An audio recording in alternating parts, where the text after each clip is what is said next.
Hello, welcome everybody. Today we are going to present you Arduino engineering kit, in particular self-balancing motorbike. And I'm Alberto, he's Daniele, and welcome to this seminar.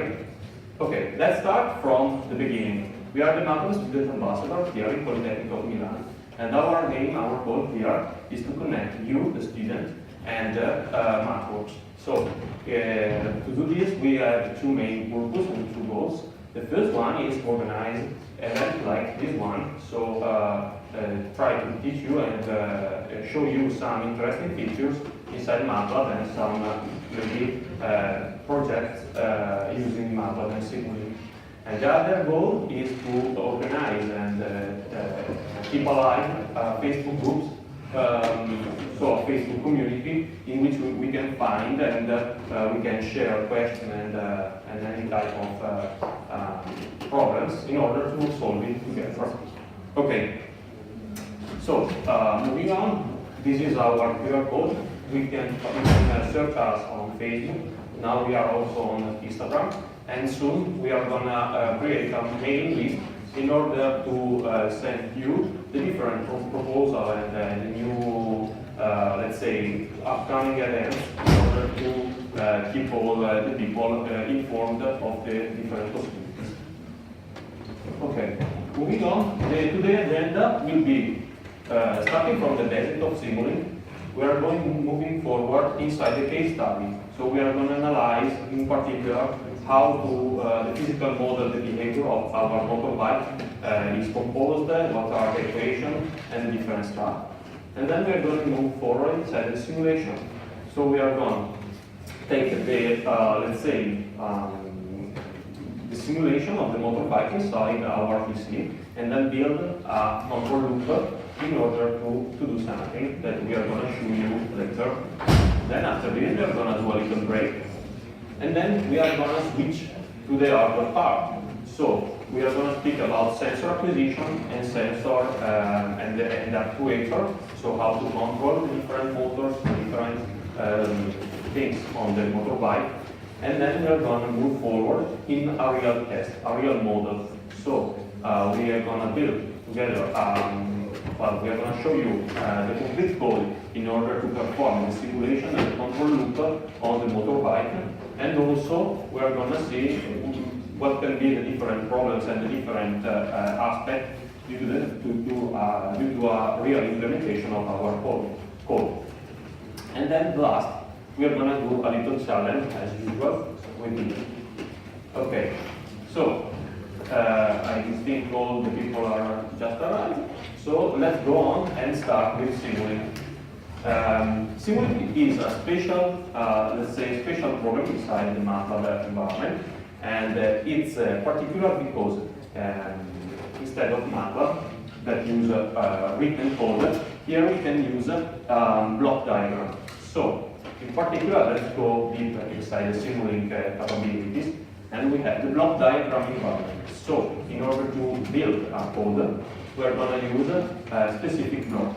So they are like rectangles that contain specific code already implemented and already tuned in order to do the stuff you decide on the different the things we need. Okay, and of course it's easy because you can place in the space in the work environment the different blocks, and so you don't need to know exactly all the different codes, all the different syntactic codes. Speaking of that, Simulink is particularly indicated in order to simulate model, simulate and analyze multi-domain systems. It means that, like in this case, we've got a real environment, so we need different domains. So the control domain, the electrical domain, the mechanical domain. So all this stuff can be simulated and built inside Simulink. Okay. And also, the last key feature is the platform for model-based. So, suppose that you have to build a specific code in order to run this application, and you have to model it, and you have to pass through the different steps in order to start from your idea of code through the real model, through the testing and analyzing of the code, and then the last part is the product. All these different steps can be done inside the simulator, okay? And this is the usual environment and the usual graph. Going deeper inside the Windows structure, we can see, first, the control board. Here you can find all the different commands you need in order to perform your simulation and to change the behavior of your program. And where you're going to put all the different blocks? Here, inside the workspace. The workspace, of course, is, let's say, a white sheet of paper where you can put the different blocks. Okay, it's as big as you want, and is the key feature, key point of Simulink. One important thing inside the control board is to analyze the different commands. Okay, and in particular we have new open save, the usual one, then run back, forward, up, in order to move inside your program in the different blocks. Okay.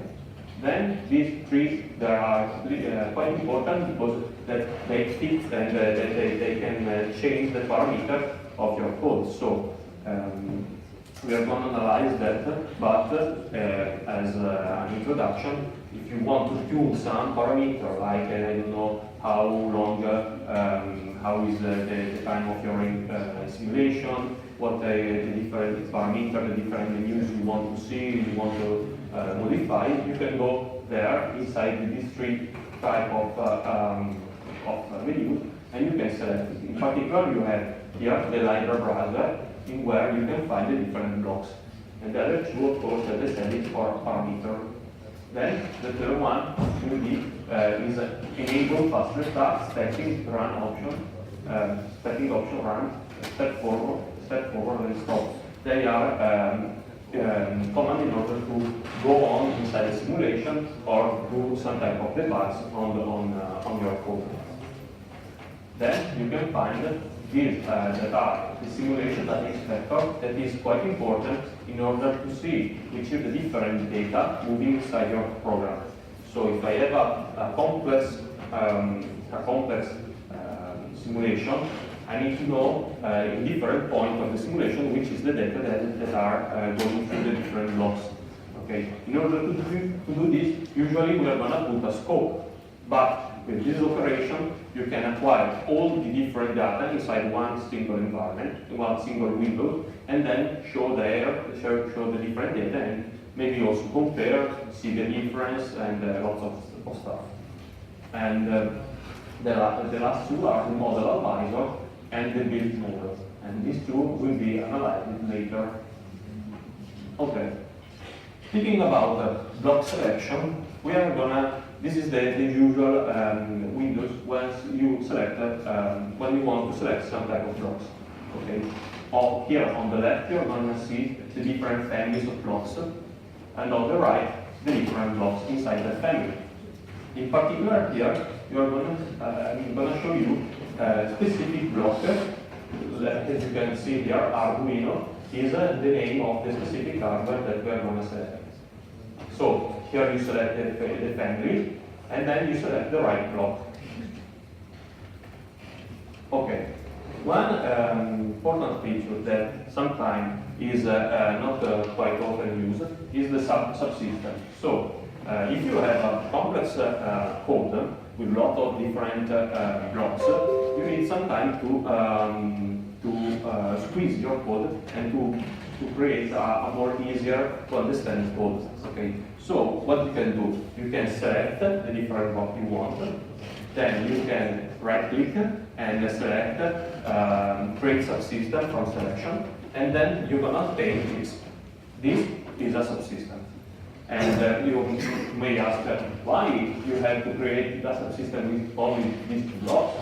This is only an example. The real use of subsystem is this. So if you have a very, very complex system or behavior, you like here there's a vehicle. Inside here maybe it can be lots of other subsystems. So you can create a tree of subsystems in order to let's say hack the different specific behavior of your model inside a subsystem with different let's say, organize your code in a better way. Okay? Speaking about the model configuration that you can find inside the control toolbox, control board, you can find here the model configuration parameter. What's inside the model configuration? We can find the time manager. That is very important in order to perform the correct simulation, because you can set the start time, the end time, and ending time, so what will be long your period of simulation. And then you can select the variable step time, the type, so variable step or fixed step, and also the difference solver. In particular, the difference between fixed step and variable step is that the fixed step will take all the time of the simulation and then divide in a discrete and continuous time step. Okay, so you're going to select your step of division of the time, and then you perform all the simulation with the same step. Instead, if you want to perform a variable step simulation, so let's say that you have a first order transient, a normal function, I don't know something, there's some particular point that in which the function does something very quickly. In this particular variable step type of solution, your method will increase the step size, or will decrease the step size where something in particular will happen. So you can see much clearly, you will see much clearly what's happening in that particular case. Okay. Also, inside the model configuration, you're gonna find the hardware implementation, and there's the place where you can select where to run the script, and also the code generation. The code generation is important because you know that there's different languages of code. So from the same, let's say, simulation in Simulink, so you build your complex, let's say, model, then you want to deploy it on some type of hardware, but you don't know what code you need. Here you can go and select like C, C++, Java, different type of code in order to perform and to deploy your simulation on the hardware that you need. Moving forward, we are going to see the general workflow for deploying on hardware.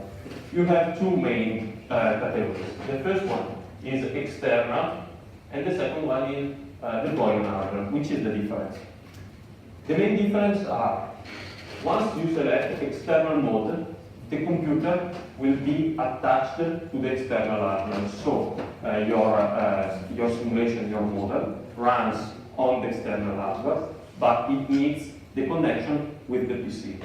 And with connection, I mean physically a connection like USB cable or some type of Wi-Fi or Bluetooth. So the possibility to exchange data from the hardware to the computer. The second option is deploying hardware, and in particular, deploying hardware allow you to completely deploy all the code you need on the Arduino and work standalone. So you build your model, you generate a C or C++ file, and then you easily deploy it on the hardware. And different hardware need different type of way to deploy it, but the goal is this. Okay. In particular, if you want to run your simulation on a specific hardware, you have to tune some parameters, because of course different hardware needs different parameters. Okay? And these parameters can be found inside the external here configuration parameters. That you of course you can find these particular windows inside the control toolbox. Okay, and here you can find, of course, the type of hardware. In this case, we are going to use Arduino Maker. Second part, you can select the different groups, the target resources, and there are different groups. Of course, you can select if you want to run your application and you need to specify some I/O, some connection between the Arduino and the Simulink. or you need to select a specific COM port in order to exchange data, or you need to select the right Wi-Fi in order to do a wireless connection, or other parameters, other classes of, let's say, possibility to change data and to tune the right configuration of your program inside your Arduino or your other type of embedded hardware. And speaking about control of Wi-Fi, that is the case, the today case, that we are going to control the motorbike through Wi-Fi. We need to go in the Wi-Fi property and then fill the two empty space for the SSID of the Wi-Fi and then the password. Last comparison between MATLAB and Simulink is about what's the difference between coding on MATLAB and then deploying on hardware, or coding on Simulink and then deploying on hardware. The difference are that once you program with MATLAB, you're gonna create your complete code, and then you need to deploy it on hardware, and you lose the connection between the hardware and the computer. In the meaning that if you don't put any specific block in order to have connection, you don't have a specific interchange between the hardware and the computer. In the opposite case, if you use Simulink, you can run an external mode, so Arduino will speak with your model, with Simulink, in order to exchange data. Any question about this introductory part? Do we need to download like the Simulink support package for Arduino as well? I think no. No. My colleagues say no, then maybe okay, now I switch. Actually, you don't need to download it because we have now Arduino for everyone. So we will show you the part of simulation on PC, and the part of deploying hardware we will show you together with our Arduino. So for this moment, you don't need.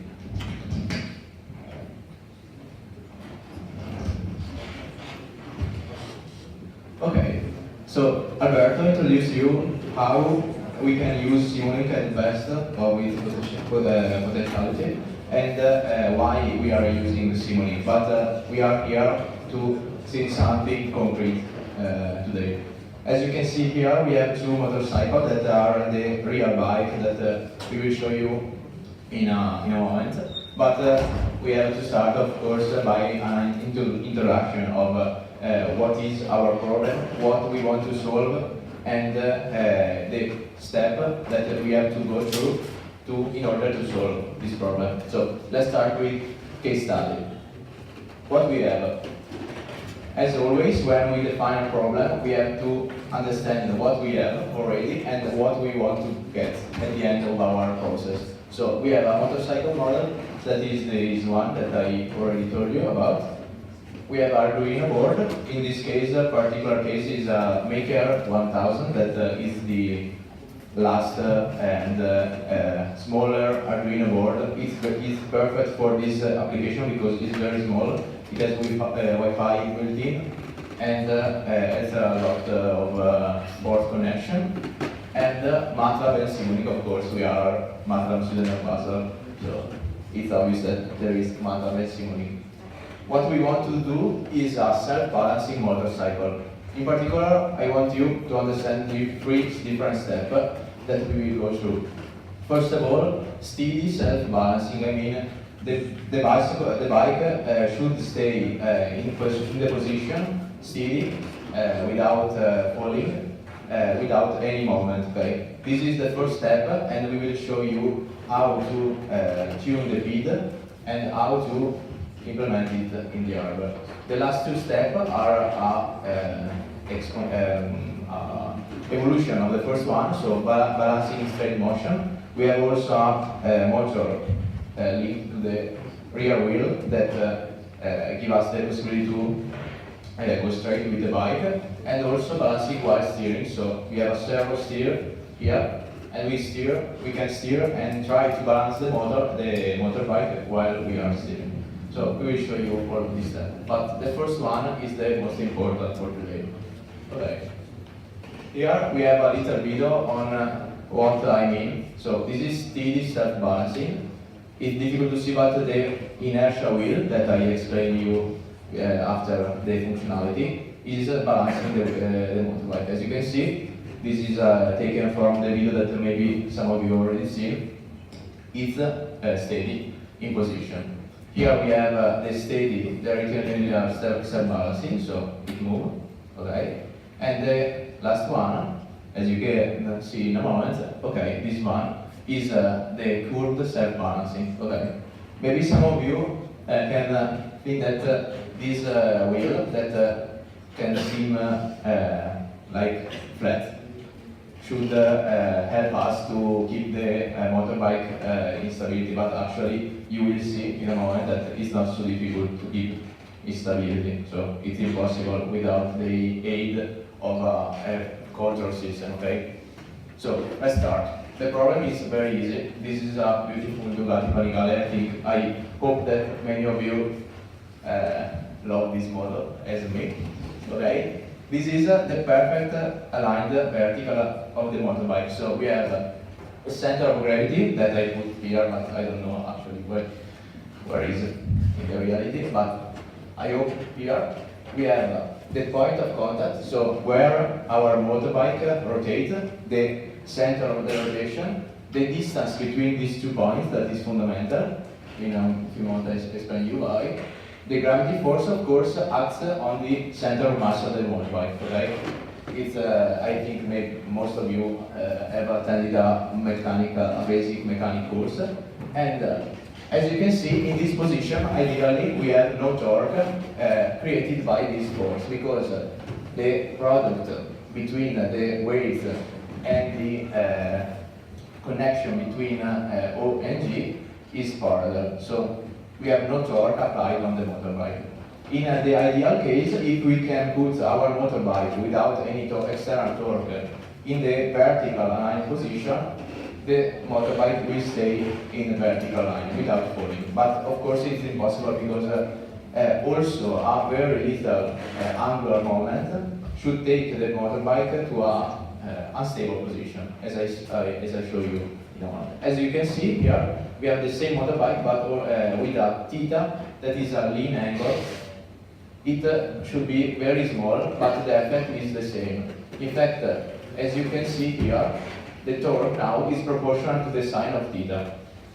The sine is an increasing function at almost in between 0 and 90 degrees. So, as you can probably understand, if I increase theta of 1, tau, t, the torque will increase, and so it will continue to increase until the motorbike will fall on the ground. So, as you can probably understand, it's an unstable equilibrium. So it is impossible to control without an external force. So, what is your idea to keep this motorbike balanced? What you will do to keep it balanced? Some idea? Some of you want to try? I already say that the inertia wheel can help us. Some of you have an idea on the functioning of this wheel? None of you? Okay. I explain you. What is an inertia wheel? Here we have a wheel with, of course, a mass and an inertia, and a motor that is linked to the wheel. What we know from, I think, the first elementary school is that for every action there is an equal and opposite reaction. So I mean that if I apply a force to something, this object apply the same force with opposite sign to me. Okay, it's clear. But why this can help us? Because if we apply a torque to the wheel that has an inertia, the same torque with opposite sign will be applied from the wheel to the motor. Okay. the motor is linked to the bike, and so what we can get is a torque, an external torque applied to the bike. If we properly tune this external torque in order to compensate the torque provided by gravity, we will succeed in our goal. Okay? It's clear to everybody? Yeah? Okay. Let's see some equation.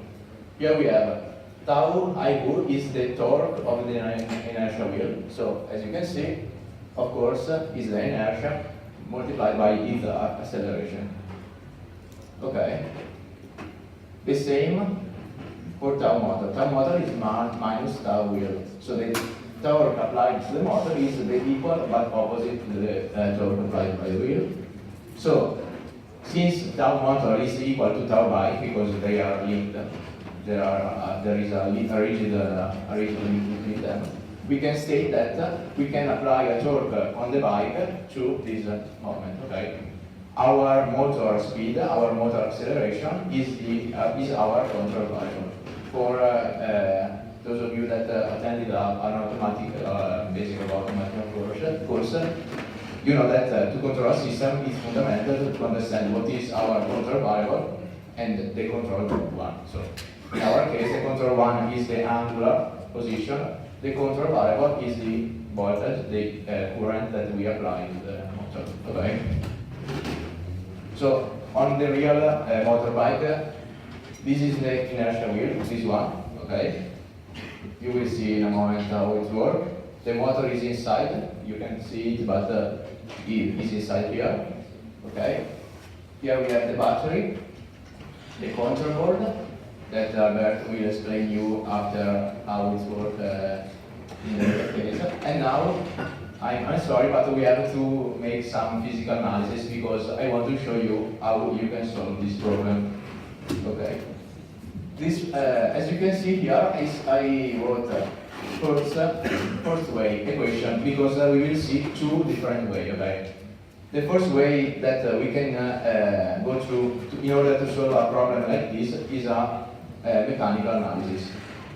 For those of you that already attended a mechanical course, a dynamic course, it is only a matter of equation. Okay, we start. This is the general equation. Inertia. We are making an equilibrium of torque. Okay, not of force. As you can see here, we have the inertia multiplied by the acceleration, the angular acceleration, is equal to the sum of all of the torque that act on the system. So in this case, the torque of the gravity, as I said, and our external torque. So by inertia, acceleration, gravitational torque, and the inertial torque. Okay. The tau g, so the torque provided by the gravity, of course we have gravity here on the earth, is weight multiplied by the radius multiplied by the speed. Okay, as I already told you some few slides before.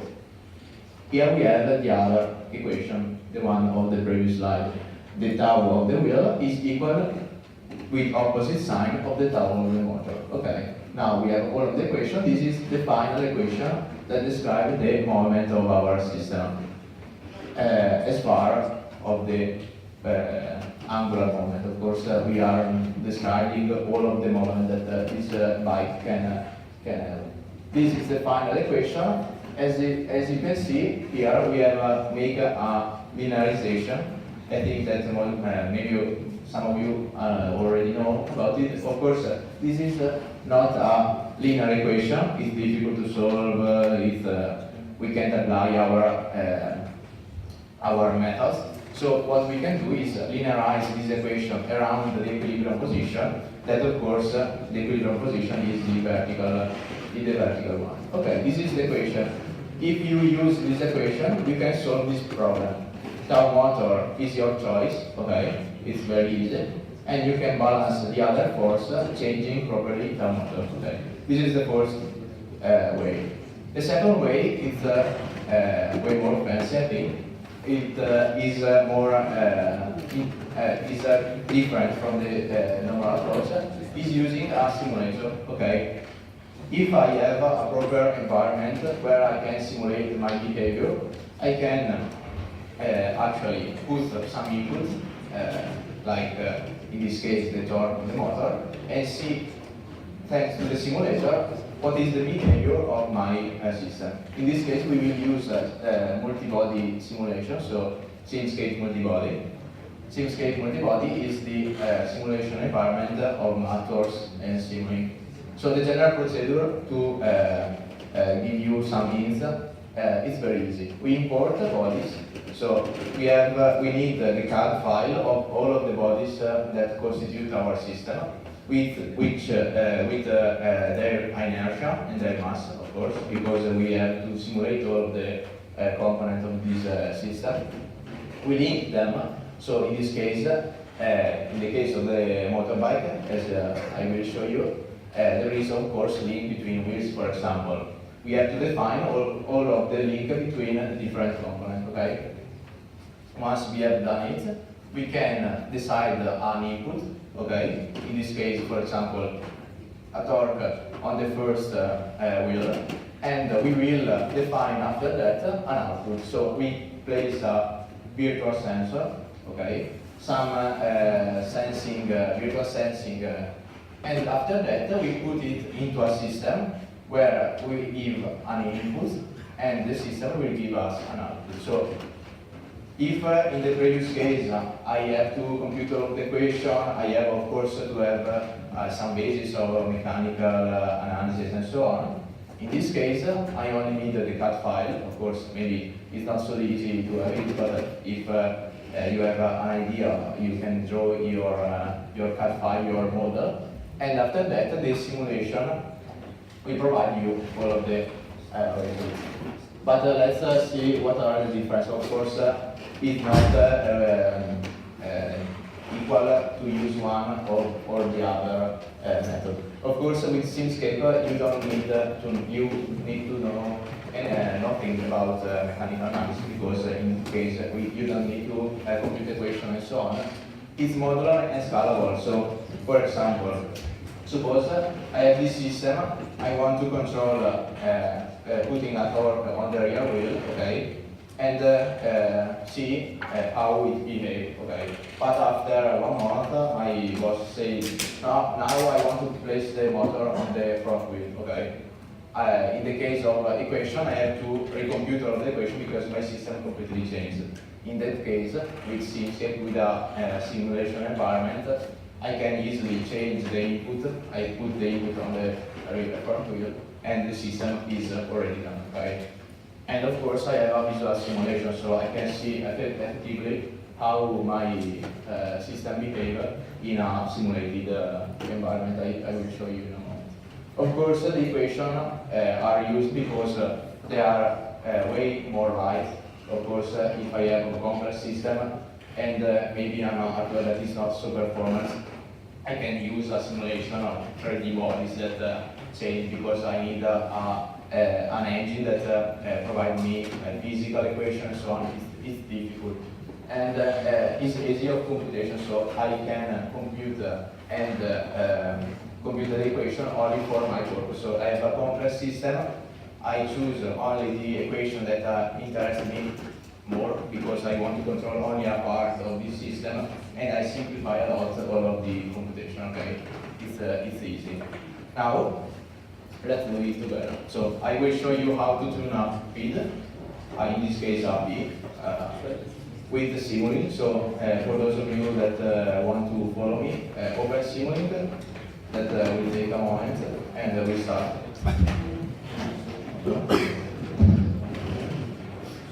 Okay, of course, if you need help, my colleague will help you. You can easily hold your hand and it will come. Okay. You are ready? Some of you have some problem. I will show you in a moment what we need. Okay, this should be the demo 1 file. As you can see, it's very easy. At the moment, we have only some elements. Okay, now I explain you one by one. This first one, motorcycle. is the simulation, the physical simulation of our motorcycle, okay? In a moment I will show you how to work. Here we have as input the motor torque, okay? This is our control variable. And we have another external torque only for for simulation purpose, because we want to simulate also if, for example, there is wind or some external forces, how our system will react, okay? It's only our choice. As output, we have theta, that is the angular position, okay? Theta dot, that is the angular velocity. And finally, the inertia wheel speed, so the speed of our inertia wheel, okay? So let's see, for example, if we open this, as you can see, maybe it is difficult to understand what are all of these components, but it's quite easy. Here, in this left part, okay, we have some elements that are common to every Simscape simulation. We have a world reference frame. Of course, we have to state what is our reference basic reference frame, and we have the solver. Okay, so some solver, some way to solve to simulate our system. Here we have these blocks. Here, maybe I zoom in a little bit. Okay, this is rigid transformation. So if I want to put different bodies with different orientation at the current position, I have to change to make a change of coordinates in order to align them. Okay, it's easy. Here we have a very important component. This is a joint. Okay. In this case, if I want to simulate two parts that move in one in respect to the other, I have to put the joint. So let's see in our case what this means. I have the world, so the ground, okay? The ground is linked to a joint. Why? Of course, this is not a real joint, but it's the joint between the ground and the wheel. In this case, we choose to use the contact between the ground and the real wheel, okay? This joint simulates this point of contact, the one that I showed you a moment before. Here we have the external torque applied on this joint, for example, in this case, wind or so on. And the two outputs, of course, of the joint are the orientation of the joint, so the orientation of the bike, of course, and the velocity. As you can see here, now I zoom, the joint here is linked to the real wheel. Okay, we have ground, joint, real wheel. It's very easy. And the real wheel is, of course, linked to the other part of the motor. So real wheel here is linked to the motor body, steer column, and front wheel. I will show you how what I mean when I say that I can import that file. As you can see here, the motor body is a solid that in a moment you will see is the step file of the 3D representation of our motorbike. Here we have also inertia, that is defined weighting, taking the mass of our motorbike, and it takes some time because it's not so easy. A moment. So I define all of the, I'll show you later, okay. I define all of the components, I introduce all of the components, and I linked one to each other in order to create the complete system, okay? It's clear to everybody? Okay. Okay, perfect. As you can see here, this is the motor, is the body of the motorbike. Okay, wait. Perfect. Okay, is the center part of our motorbike, as you can see here. Of course, it is without wheel because we link with the other parts, and without the inertial wheel. In fact, as I said, this part corresponds to our output variable, okay, theta and theta dot. Here we have the part of input variable. So in this case, we have this joint represent the rotation of the inertial wheel in respect to the motorbike itself. We have the inertial wheel linked, and we have as input here, and zoom in, the motor torque. So we give some torque to the joint, so we give some torque to the wheel, and as a result, we get the moment, the torque on the motorbike. So I want you to understand that this is our motorbike. Because, okay, in this simulation, this represents the motorbike behavior simulated in this environment.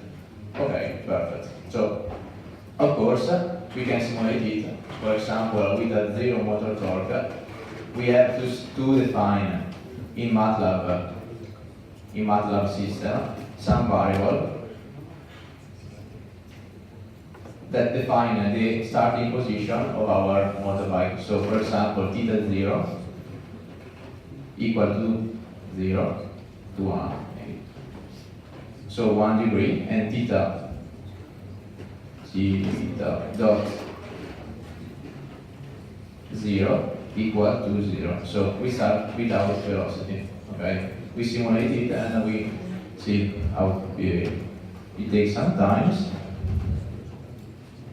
I don't know how to say in English, but it is il bello della diretta. Okay, now this motorbike, of course, don't behave like we want. I hope all of you understand why. But I hope also all of you understand that it's very nice to see the motorbike simulated in this environment. So, in this case, we have performed no control on our motorbike, and so of course it falls. In this case, we don't define neither the ground, and so it falls and go under the ground. Of course, now I will show you how to stop this. Okay, let's return to our simulation. Okay, all of you. Okay, now we want to tune our parameter to try to make this motorbike stable. What we can do is trying, for example, to insert a proportional control. Okay, we know that theta, when theta increases, we apply a torque, and obviously, or maybe, this torque compensates this theta. We can start from this very easy point. Of course, proportional is not the most reliable and functional type of controller, and we will see in a moment why.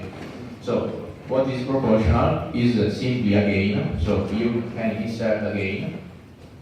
It's the block of multiplication. Okay. It takes some time. It has to. Okay, perfect. This is a gain. Now I zoom in a little bit.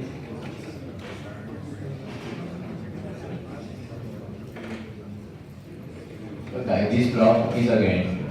I want to put this gain inside the motor torque, so I link motor torque and gain together, and I have to perform the so-called feedback loop. Okay, I take theta, the output file, the output signal from here, and I link in this position. So as you can see here, this is the first loop that we have closed on our bike. I hope you can see it now. I try to zoom it better. This is the first loop. This is the KB. Okay. For those of you who know PID, KB is the proportional gain of our controller. Of course, I want to make it clear. In Simulink and MATLAB, there are also blocks that already are PID. Okay. Complete PID that we can apply. But in this case, we prefer to use a step-by-step solution so you can see how actually we can perform this system. Okay, now I place, for example, this one is too much, so I put, you can see, but it's 1 E, so E1 multiplied by 10 at minus 3, so 1 E minus 3. Okay, This is the first step we can do also -2. Perfect. So now we have our proportional gain, okay, and motor torque. A very important thing during simulation in Simulink workspace is this button right here. This is the simulation inspection. So it means that we can see all of the variables. So for example, this was the previous simulation. So this in blue is the theta angle. As you can see here is oscillation, but it's also going outside the 360 because we don't define the ground. And theta dot is the acceleration. In this case, of course, it's not stable. So once we have performed our first loop, we can try to simulate this. Okay, start simulation.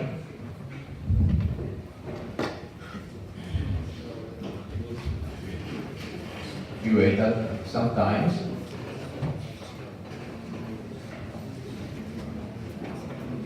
Okay, it has simulated. Okay, we open our simulation toolbox, data inspector. Okay, perfect. So as you can see here, it's not so good. Of course, we have only a PP, a proportional controller, but actually is better than the previous case. We have a theta that actually is in the neighbor of our 0. Here we have 0. I can make some zoom. Okay, for example, here we have 0, and as you can see, theta is actually going in the neighborhood. So we are staying at theta, near theta. But the problem is that we have an oscillation, of course. We don't want to have an oscillation on our final behavior because we don't want a motorbike that is like going on one left and on the other one. So we can see also our motorbike that now is quite stable. Okay, only with a P, proportional control. The magic of a feedback system. Okay. You remember what was the behavior we took before the P? Now it's quite good for this first step. As you can see, it is in a sense way oscillation. So we want to reduce also this oscillation. Okay, let's do it. So what we can do is actually use a derivative.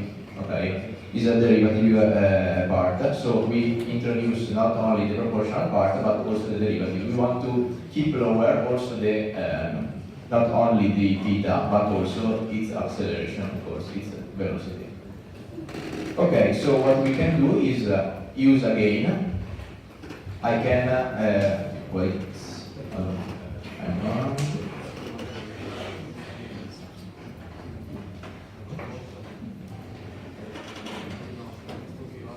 Okay, if I click with the right button of my mouse and I can copy my gain. Okay, in this case I want a gain of 10 elements.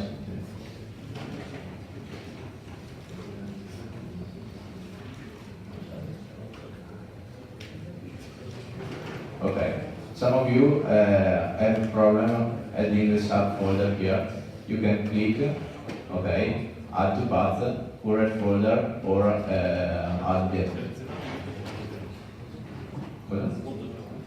Okay, you can select this. This model geometry is the folder that contains all of the CAD files. So you have to select it and add to path to make it possible for Simulink to take all of the CAD files inside this folder. Okay.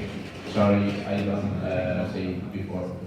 So we were here. We want to perform also the derivative part of the control. Of course, we want both of these actions to act on the torque. That is the only variable of control. So what we can do is delete this arrow and we add a block that is called add. is simply an add block, okay? It takes two inputs and it sum it in a one output. Okay, we link both of the gain to this sum block, and we link the output of the add to the motor torque. Okay, so this is the gain of the derivative part, and this is the gain of the proportional one. Of course, for as input of the derivative part, we take theta dot, that is this second arrow, and we link it with this second gain. Perfect. Okay, all of you understand this part? There are some problems? No? Okay. Okay, now we have the both of the action, derivative one and proportional one. I put here, for example, 5. Of course, this number we tried before only to show you the best behavior, but you can change and tune as you prefer. We are sure that these are the best parameter you can choose. So we simulate this behavior, and we'll see in a moment that it's quite better. Okay.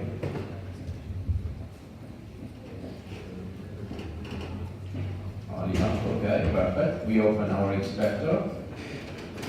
Okay. Okay, perfect. Now it's the opposite, but it's only a matter of sign. But I can also show you the difference with the previous case. So here we have the comparison between. I change the color so you can see better. Okay, perfect. The red one is the theta before the derivative control, okay? As you can see, there are lots of oscillation, as I said to you before. If I introduce the derivative part, as you can see here, the blue one, it's going as asymptotically to 0, okay? Actually, it is not going to 0 because there is the so-called asymptotic, the steady state error. Due to the fact that we are not integrators, so the motor will balance in a position that is not perfectly 0. Now we will show you, I show you how to reduce this error. But I think that all of you agree with me that it's a very good behavior for this moment. We can see here that the motor now is quite balanced. Okay, it's very good. So we are reached our final goal, but we want to improve. For example, I know some of you are automatic control engineers, but as you know, to reduce this error, you can introduce an integral action. So the classical feed is proportional, integral, and derivative. The integral one is used to reduce to 0 the error. But in this case, we can use the integral one because for the implementation on our real system, an integral control is not possible because it will have a delay, and actually our motorbike will fall before taking into account this little error. It's not useful at all. So what we can do actually is change Kp, so the gain of the proportional action. Increasing Kp, we can reduce the error. Okay, it's another way to perform this, to solve this problem. So for example, now I take my notes. I say that for example, let's see that Alberto showed you before how to create a subsystem. It's very useful in this case.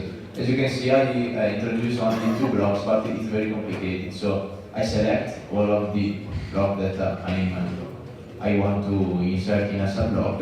I can click with the right, so create a subsystem from selection. Perfect. So this is my control. Okay. Now I rearrange something. Okay. Theta input, theta dot input, out the door. If I enter my subsystem, you can say here, it represents my control. with the derivative and proportional part. Okay, it's very easy. So now, only for simplicity, I can change my variable in order to reduce the error that I showed you before. What we can do is put kp and kd of 5. So now I change a little bit. I show you why. We put here 50 and here 8. And of course we have now to multiply all of this action for the scaling factor of 1 e minus 2. Of course, because otherwise the action is 2.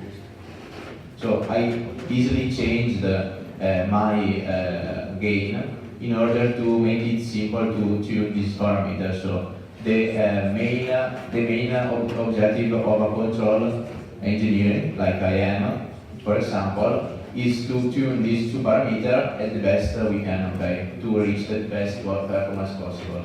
So in this case, we have to simulate a lot of time, change the parameter, and see how it behaves the system. Okay. So now let's simulate this with this parameter. Okay, only a moment.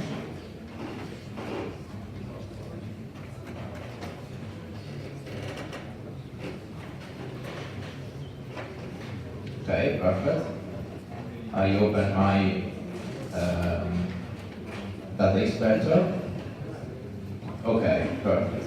So now I want to show you the difference between the previous simulation that was quite good actually and this one. Okay, as you can see, tuning the parameter at the best, we have reached a very low error. It's about 0.0 something. It's very low. It's like nothing in a real system, as people probably understand. It's some decades under the grid. So it's like I put my motorbike slightly different than before, but not only. As you can probably see, the time that we need to go through the transient, so this time to go to the symptotic value is very reduced. Here we have like 1 second. In this case, it's not 1 second, but it's 1 step that is set 0.01 second, so it's very fast. And so we have increased also the speed. So with a little difference, we have increased a lot the speed.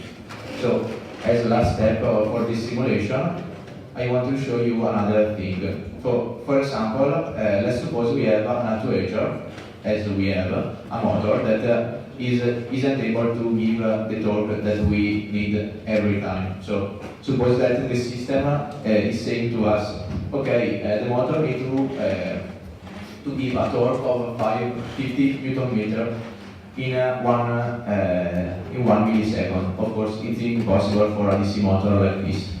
So what we can do is to see how our control variable behaves. So I simply click on this arrow and I click on, here it's very small, but it is a long selected signal. It has a symbol like Wi-Fi, right?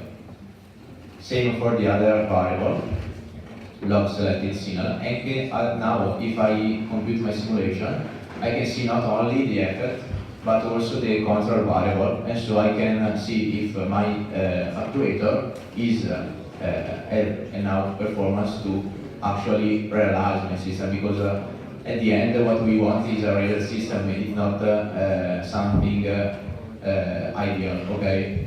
So I open my data inspector, okay, perfect. Now I have the other variable. As I can see, here we have some values, okay? Here we have 50 for the motor torque 1 and minus 50 for the other. So now it compensates, and actually there aren't some spike that can damage our actuator. So it's a very good behavior. So suppose you have like here a behavior, a spike, a torque that is requested. Of course, we have to state if our actuator is able or not to perform this. In this case, we can say that it's all okay, all right. So the last step is trying to put an external torque. So for example, let's suppose that we have a wind, or suppose that someone put a torque on our system, 1 multiplied by 10 at minus 3, so a very little torque to see only a disturbance. This block here is a white noise, so it's a random noise. We perform the simulation, okay?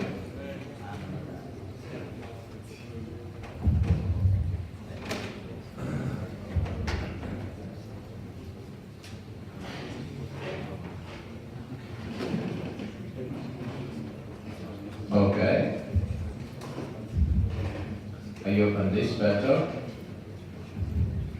So now if I also, as you can see here, we have a slightly different behavior, but it's quite good. We have of course some action and reaction. So when the torque, random torque is applied, my control system tries to reduce it, and so it continues with this action and reaction. So, but it's okay. It's obvious that our control system must. It's the correct behavior for our system. As I can see here, actually, it has some slightly movement, but it's okay. It's quite good. So, to conclude this part, of course, we have seen that now we can simulate our system in a closed environment, in a simulated environment. And with this purpose, its purpose is to create the controller, the ideal controller. I want you to understand this part, because if I take this controller that I created and I put it on Arduino, trying to keep it balanced, it will not work, of course, because the real one is slightly different. Each motorbike has its own characteristic, of course. So this is only a starting point, okay? In a few moments after the break, we will show you how to take this, that is completely virtual and simulated, and take it into the real part, okay? So actuator, sensor, and how to tune the parameter finely to have the motorbike in equilibrium.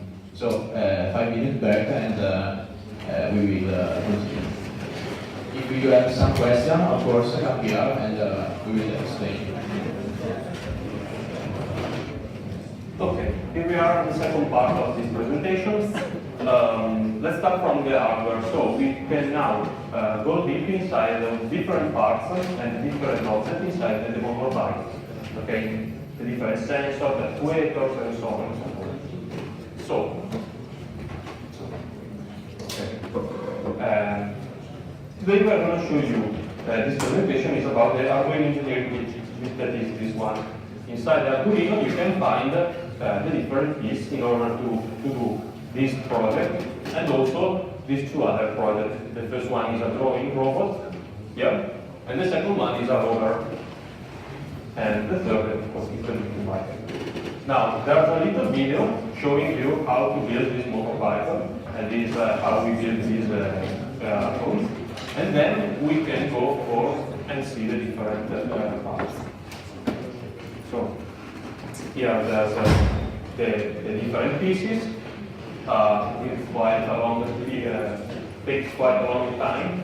You start from the frame, then you can attach the different sensor, the motor, and you build the wheels.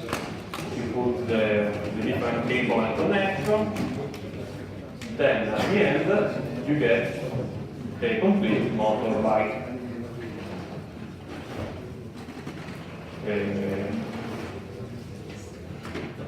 Voila.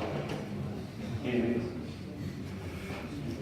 Then, so imagine that you have finished building your bike. What you can find inside this model?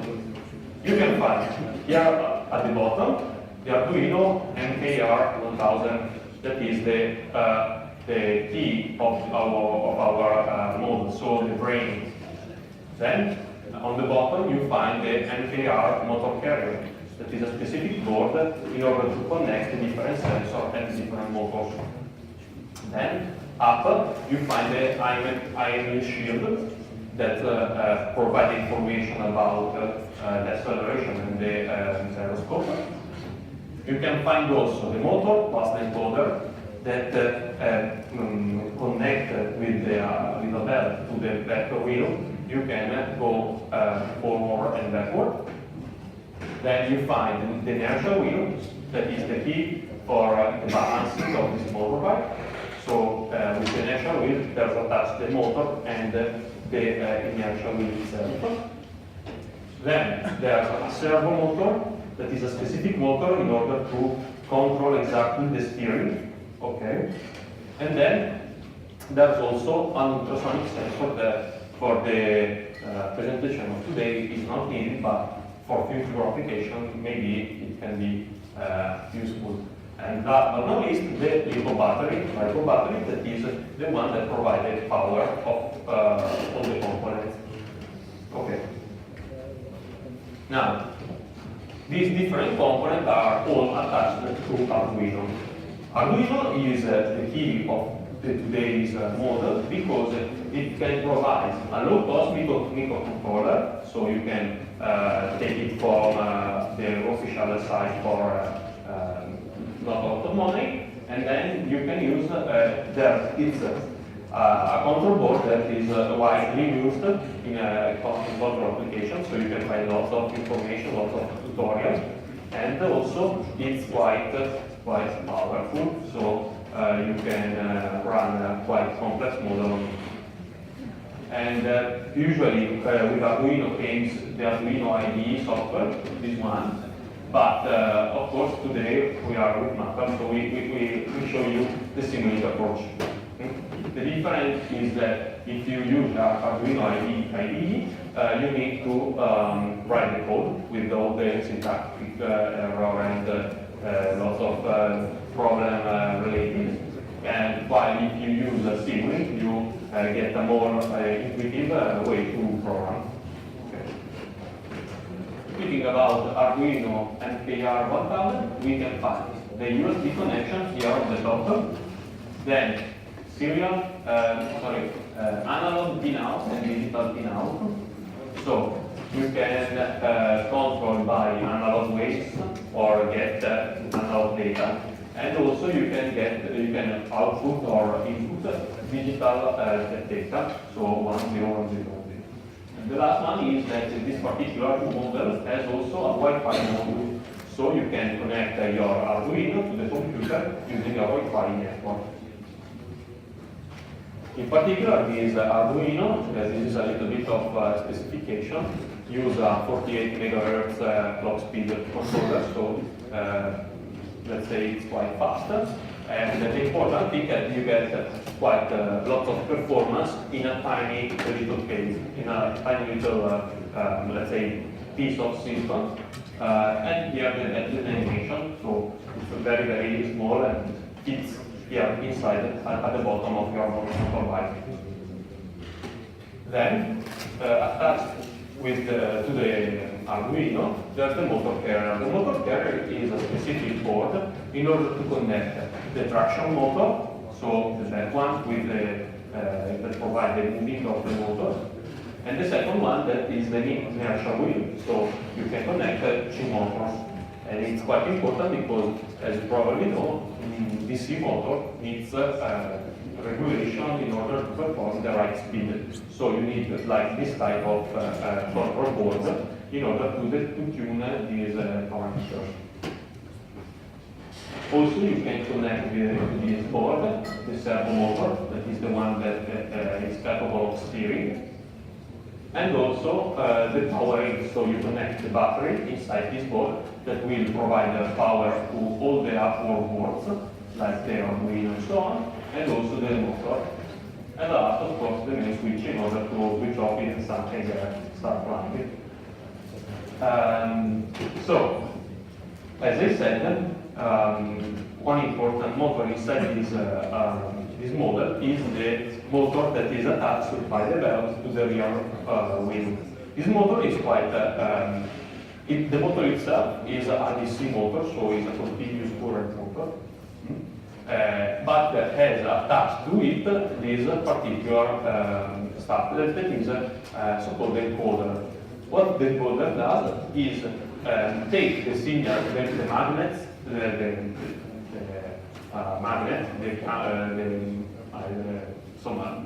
magnets, and with the encoder knows exactly which is the position of the motor. So in practice, is a feedback of the position of the motor. This is itself is the motor, DC motor, and the last one is the gear. The gear is important because it provides it changes the speed of the motor. So with a gear ratio, takes the speed of the output shaft of the motor, reduce it to the output shaft of the gearbox. So it avoids the motorbike start quite faster. So it guarantees a much more slow speed of the motor. And as I said at the beginning of the presentation, this particular block, so all the motor is being modeled inside Simulink with this specific block. So you take this block and once you put it inside Simulink, it means that you are controlling this specific motor with the specific parameters and so on and so forth. Moving on, we speak about the inertial wheel. The inertial wheel is a little bit different because the inertial wheel is connected to a motor, but on this motor we don't have an encoder because it's not reliable on this motor. We instead use an old sensor. An old sensor is a specific sensor that resists the magnets put inside the inertial wheel, and once the magnet passes in front of the old sensor, it generates a spike. So in practice, it generates these square waves here. So with this square wave, Arduino knows exactly when the magnet passes in front of the old sensor, and so it can calculate exactly the speed of the wheel. Then, as I said, on top of Arduino, there's an IMU shield. IMU is a quite important shield because it contains two main information, two main sensors. The first one is an accelerometer, so it provides the accelerometer in acceleration in the three axes, so Z, Y, and X axis. And the second one is the gyroscope that provides the angle of the motorbike. So as you have seen in the model with Simscape, you need theta in order to know exactly the position of the motorbike. This information will be provided by the IMU shield, so by the gyroscope.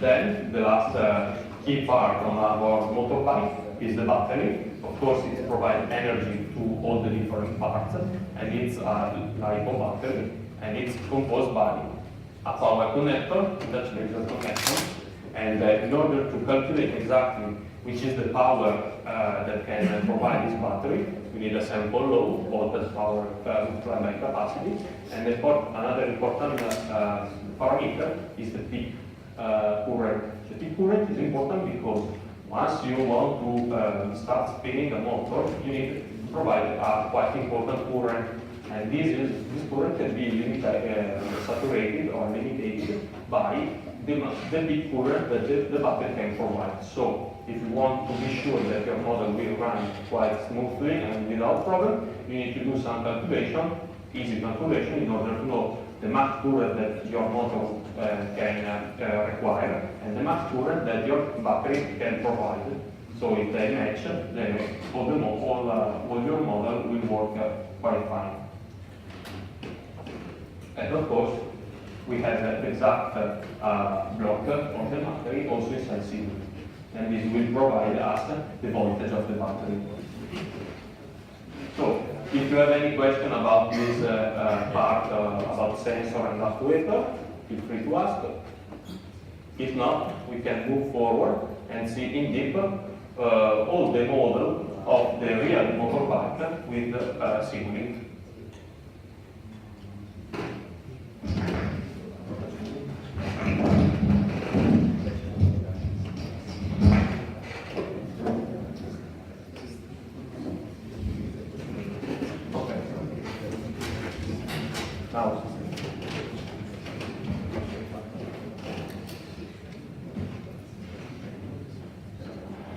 keep in mind that this model will run on the Arduino, and also it contains all the blocks needed to acquire the sensor data and provide power to the different actuators. So, in particular, let's start from the IMU. The IMU, as I explained, provides us the different information. So, as you can see here,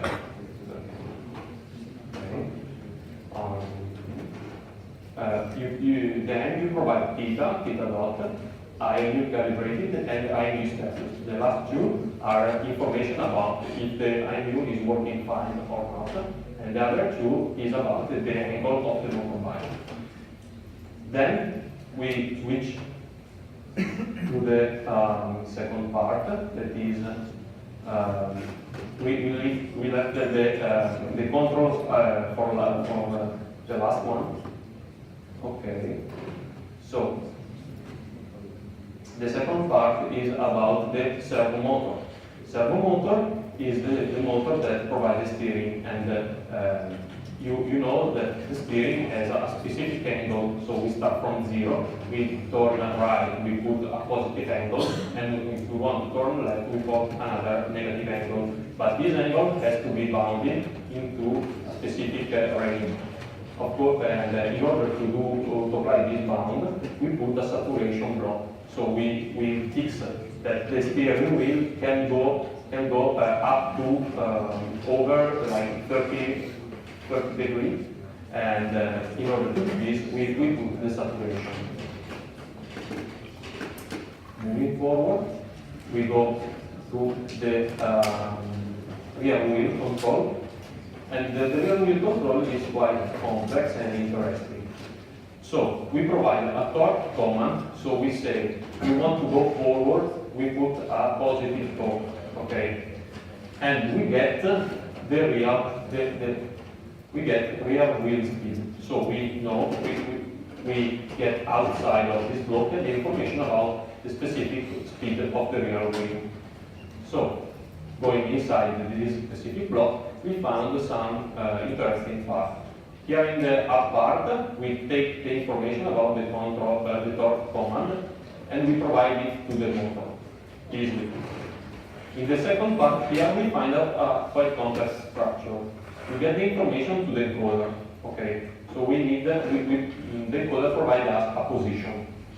In order to know exactly the velocity of this wheel, we need to do a tricky operation. We get here from this the position inside this plus, this sum block. And here we have 1 over z. That is a unitary delay discrete time. So we get a delay of 1 step in the discrete time. And we put a minus. So we, in practice, obtain this equation. We get the actual position minus the previous position. So we get a delta of position. And knowing exactly the time of play of this program, so let's say the sampling time, so the difference between the time that passed through one data and the other one, we have a delta of space, a time, we get space over time, and we get a velocity. So we get here, we convert the information into a double, and we divide with the fixed step of execution. And so here we get the real wheel velocity. Okay, any question? Okay, of course, as explained, the motor that provides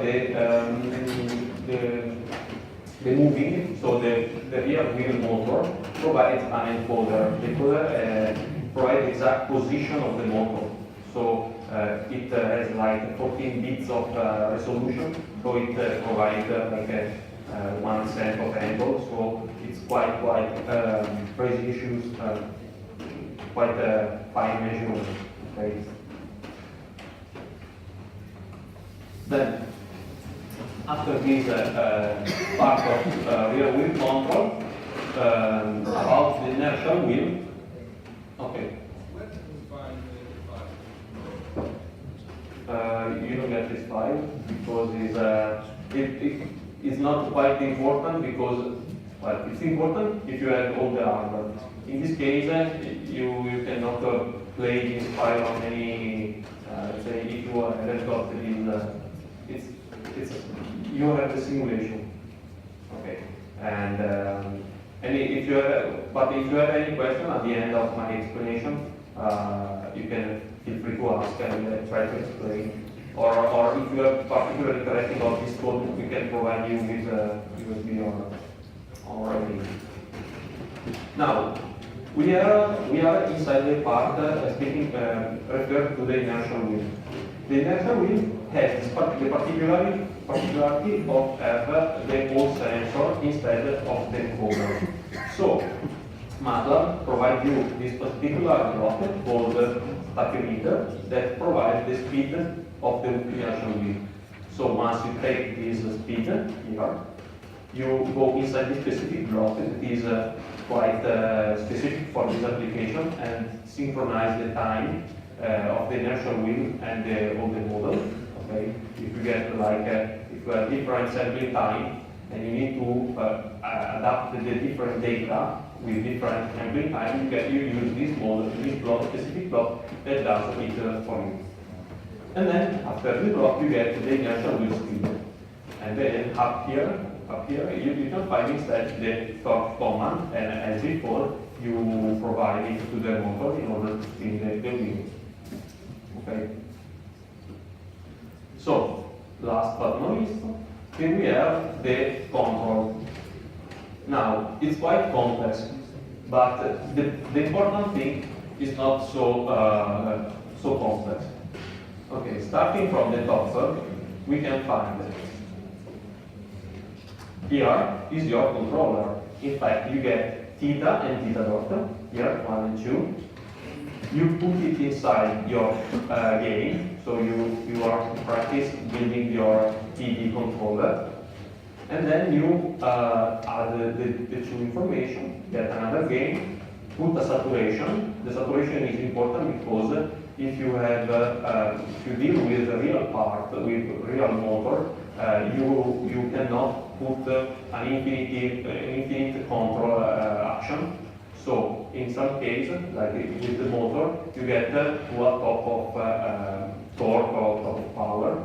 So you must put a saturation block in order to avoid useless control action. Okay, so if you want to, I don't know, try to keep your motorbike vertically from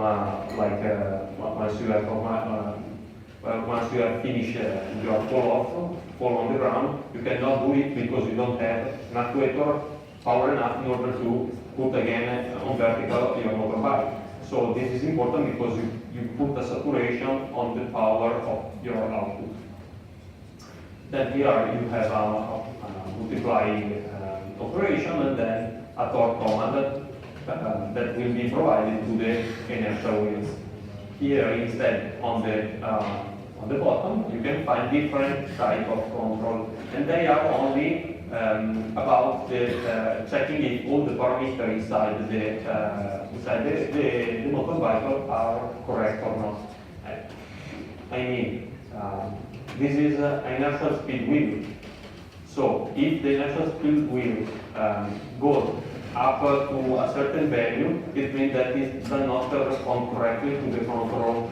So you need to be able to stop and provide some type of error. So you need a control of this type of error or damage. Okay. So after it, you get again a calibration of the IMU. If you have not calibrated your IMU, it's useless to start a control action because you don't provide the correct angle of the motorbike. So, in practice you avoid starting all the control procedure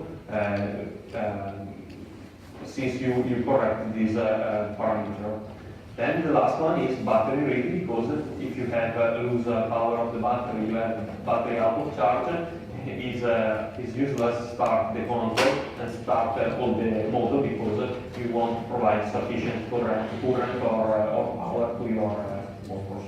So the key point is the first part is the true control part, so that provides the correct action to the motor in order to keep it vertically. And the second part is again control, but control in another way, so checking all the parameters, all the all the information are correctly tuned. Okay. If you have any specific question about this part, if not, we can start